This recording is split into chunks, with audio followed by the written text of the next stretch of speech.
তেঁতুল গাছের মগডালে বসে মিষ্টি খাচ্ছেন এক গৃহবধূ।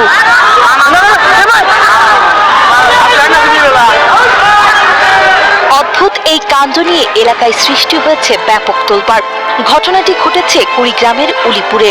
জানা যায় গত রাত 10টা থেকে নিখোঁজ ছিলেন এই নারী। নিখোঁজের পর আজ সকালে গোড়াই আনন্দবাজার এলাকার বাসিন্দা আবু সাইদের স্ত্রীকে বাড়ির অদূরে একটি পুকুর পাড়ের উঁচু তেঁতুল গাছের মগডালে বসে থাকতে দেখেন স্থানীয়রা। প্রত্যক্ষদর্শীরা জানান সাত সকালে ওই নারী গাছের মগডালে বসে আপন মনে মিষ্টি খাচ্ছিলেন। এমনকি তার ছেলে উদ্ধারের জন্য গাছে ওঠার চেষ্টা করলে তিনি ওপর থেকে তাকে মিষ্টি পাঠিয়ে দেন।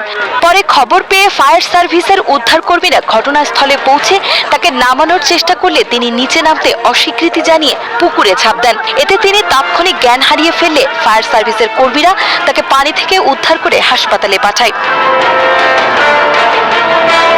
মাঝরাতে ওই নারী কিভাবে বিশালাকার ওই মগডালে উঠলেন এবং সেখানে মিষ্টি বা কোথায় পেলেন, এমন সব রহস্যময় প্রশ্নে এখন লোকমুখে নানা গুঞ্জন ছড়িয়ে পড়েছে।